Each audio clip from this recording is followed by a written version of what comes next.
Hey, everyone. Welcome back to another segment of Dear Heretics.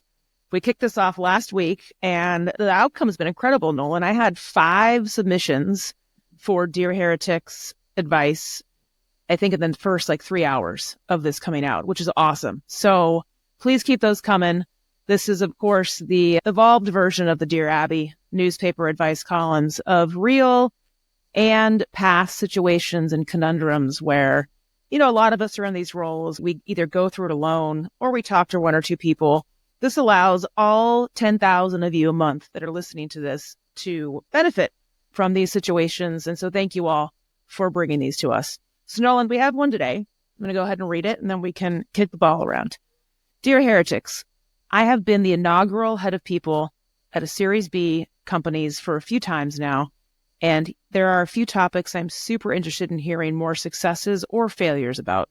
Twice now I have come up in this stage, and it has been brutally clear that the founding CTO is not equipped to run the engineering product and to design org at scale, i.e. experienced engineers are coming to me, waving the red flag in their own words, that this is not working. How do you successfully navigate balancing building relationships with the founding team while also helping support the eventual transition if it's needed, whether it's the CTO or another role? This has definitely been an Achilles heel and bothering me a lot at the moment. All right. So I've actually been in this exact same spot multiple times with multiple roles walking into new companies. And, I will say I've made a mistake a lot, which is I notice somebody who I believe and who the team is telling me is not going to scale with the company. And then I have immediately put that person in my own mental bucket of all right, it's a matter of when we replace them.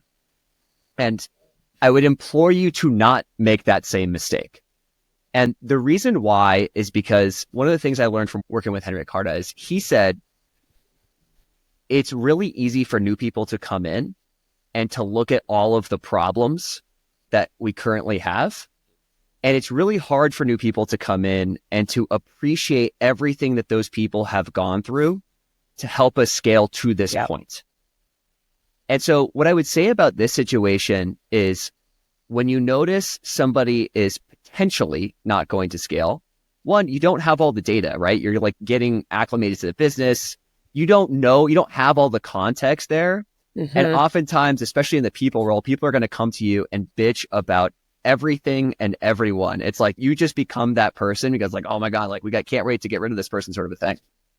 And so what I would say first is do the assessment on your own and make it a full holistic assessment. The second thing is when people do come to you and say, hey, I have a problem with this person, or I don't think they're going to scale. My favorite response is always the Kim Scott response, which is, well, what did that person say when you told them that? Right. Because it's oftentimes they're not actually delivering any feedback, which is clearly step one. And then the third thing I would say is context is critically important in executive roles. And context can only be acquired with experience in the business. And it's really easy to come in and say these are all the problems. Let me bring my playbooks and the things that we've done in other companies. And that's a really fast way to have a disaster. And instead, when you notice that somebody has a gap, one of the ways that you can help them, that you can help the company and help your relationship with that person is to try and find them resources to help cover those gaps. Versus immediately leaning on, we should replace this person. And so this is where you can lean on your network. You can lean on advisors. You can lean on coaches. I think helping people actually try to scale because they've gotten to this point is the best thing to do for both the relationship and the company. Yeah. What's your take, Kelly? Yeah, no, I agree with all of that. I think the thing I would offer here is that it always happens.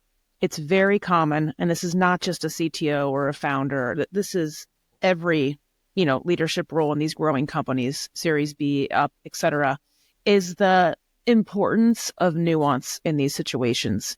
We often come into companies, and I've had it too, every employee is coming at you. They're flocking. They're terrible. They're the worst thing you can do in this situation they said a bunch of engineers are coming to them saying that they're terrible.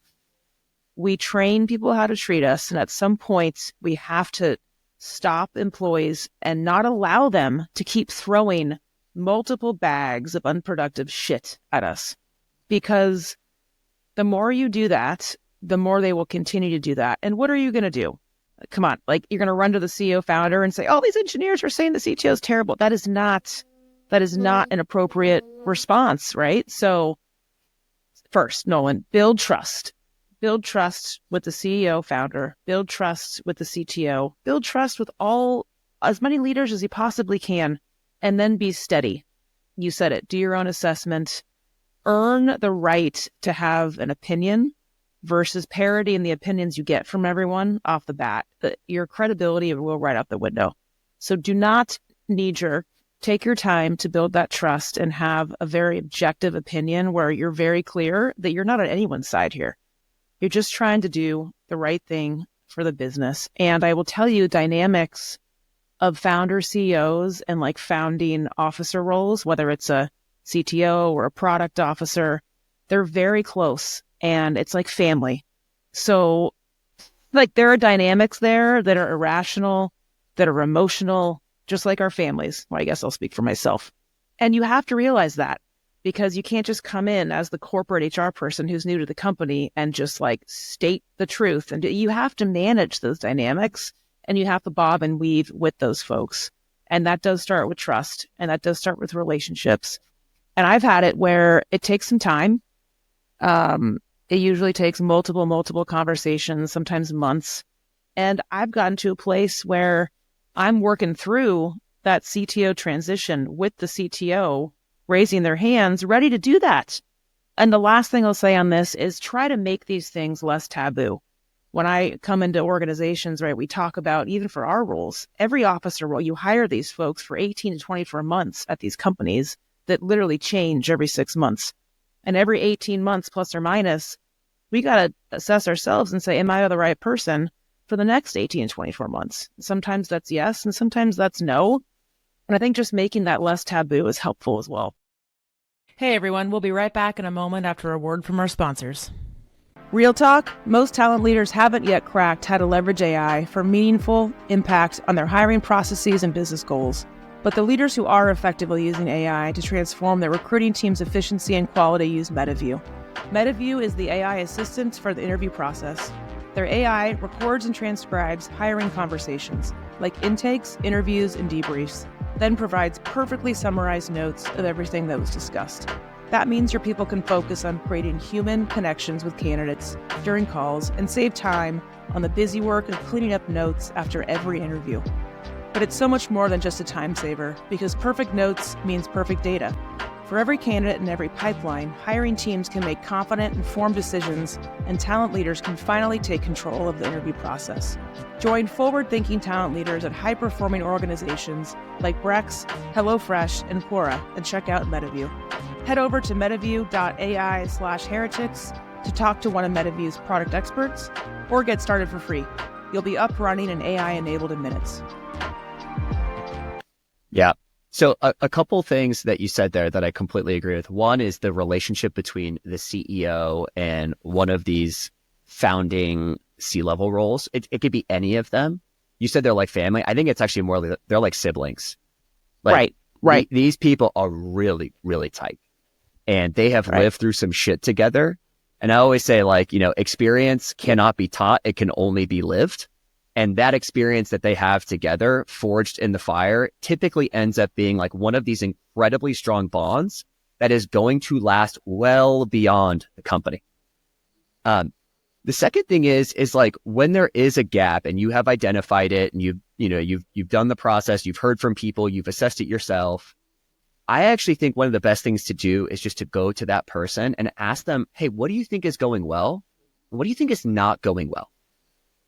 And on the not going well stuff, if they have the maturity to self-diagnose and say things that are not going well, for me, that is an incredible indicator that they have the maturity to then scale to the next stage if we can get them help to grow. Mm-hmm. And I think this is one of the aspects of the chief people officer role that we don't really use that much, that I think we want to use, that conceptually like sounds like, we want people to learn and we want people to grow. But it feels like when you get to that like VP C-level title, it's like, well, if you don't have the skills, we'll find someone else that does. That's typically how companies operate. And I think for these people who have been in these roles for a very long time, I actually think like these are the people you want to invest in the most. You want to give them the longest possible leash because they have context, they have relationships, they have customer relationships that you will never have. Yeah. And so the more that you can give to them and the more opportunities that you can give to them, the more that they become reciprocal, such that like they will then appreciate you, they will start to trust you, and they will come to you and say, hey, actually, like, I'm really struggling in this area. Can you help me? And that is exactly what we are here for, is to help them. And so I think in every situation I've personally been in, if you can help that person, you should, and you should give them lots of leash. Yeah. I mean, the dirty secret is like the best people that I've seen do this well. They incredibly balance the need to build relationships and trust with these folks and also tell them the truth and get them to a place where they can see that. Once you kind of take feedback and you go around that person and you're parroting to the CEO, I mean, it's over. It's over. Because the CEO is like, what are you talking about? They're like like you said, they're your sibling. And so if you can start with that person and again, earn the right to be in that family, they will listen to you more when they consider you a sibling, first of all, and that you're not whipsawing back and forth and parroting what everyone else is saying, and building that relationship. That's the best thing I can offer there. And the last thing I'll say is, I know I mentioned like the engineers coming to you and waving the red flag. It's not that you don't want to get feedback, because some of the best conversations I've had with leaders in the seat that aren't right for the seat anymore is to talk to them directly and holding up the mirror of the feedback in the right way. And again, the best thing that can happen, we've talked about this with performance management, is those people come to that decision on their own and they actually work with you in that transition. Sometimes they're like, oh, thank God, I don't want to do this anymore. I want to be an architect, or I want to do what I did when we started the company, which is a win for everyone. But the magic of getting them there is they actually have to struggle and they have to know they're struggling. Right. And I think a lot of times in every company, but especially in early stage companies, people just are terrible at giving feedback.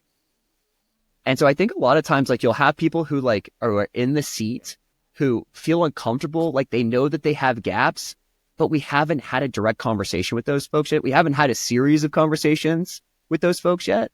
And then if you try and bring it without laying that appropriate groundwork, then it's like you're trying to essentially assassinate them. Right. And that is how you burn trust to the ground. And oh, by the way, remember, this is somebody who's been in the business for a very long time. Yeah. They have very deep relationships. Then your assassination attempt can backfire and the target can be put on you. And I've personally done this to where I have made that mistake of like, oh, this person, there's no way they're going to scale with us. And I write them off. And they know, even if you haven't said it to them, like they feel it. People feel energy. Yeah. And when they feel that energy, it's how fast it can happen to where the bullseye then gets put on your back. Yeah. And next thing you know, you're struggling because you don't have the requisite relationships required in order to build a company. Yeah. Again, like just the balance between the logical, objective truth and the illogical, emotional dynamics of founders and founding teams is real. And if you're going to be a CPO in these companies, you have to realize that. And if you're going to be a founder in these companies, you also have to realize that, because that can also backfire on you, which is a story for a different day. Yeah. All right. Anything else, Nolan? The last thing I'll mention on this topic, Kelly, is like we've talked about it coming from the feedback coming from employees. I have also personally experienced it when the feedback comes from board members. And there's something about the weight when it comes from a board member, for me at least, where I was like, oh shit, I have to act on this. Right. And it turns out that board members are people too, with very deep human biases. And so I would just say that, like, yes, there is additional weight that comes from the board member, but no, you should not run a different process as if the feedback came from, just a regular old employee. Yeah, that's the perfect storm pinch. You got the board, you got the leadership, and you got the employees. Like, don't get burned between that, because that's a tough spot. Yeah. So keep these submissions coming, guys. This has been a blast. Awesome. Thanks, all. HR Heretics is a podcast from Turpentine, the network behind Econ 102, Moment of Zen, and Turpentine VC. Subscribe, 5 stars, share it on Apple, YouTube, Spotify, anywhere you get your podcasts, all the things. Hey everyone, Eric here. Ever wondered how the biggest names in tech turn pricing into their secret weapon for explosive growth? Well, I've got a new show for you that pulls back the curtain on the real levers of SaaS pricing. It's called Unpack Pricing, hosted by Scott Woody, who is the co-founder and CEO of Metronome, a usage-based billing platform powering billing for OpenAI, Anthropic, and Databricks. In each episode, Scott sits down with founders, executives, and pricing experts to break down how they use pricing to grow their business and drive revenue growth. You'll hear from founders like Spencer Kimball of Cockroach Labs on the realities of monetizing open source software, and from product and pricing leaders like Jesse Miller on navigating both product-led and sales-led growth. Whether you're a startup founder, product leader, or trying to acquire an edge in your understanding of tech business models, Unpack Pricing delivers insights you won't find anywhere else. Subscribe to Unpack Pricing, available wherever you get your podcasts. Head to the link in the show notes now.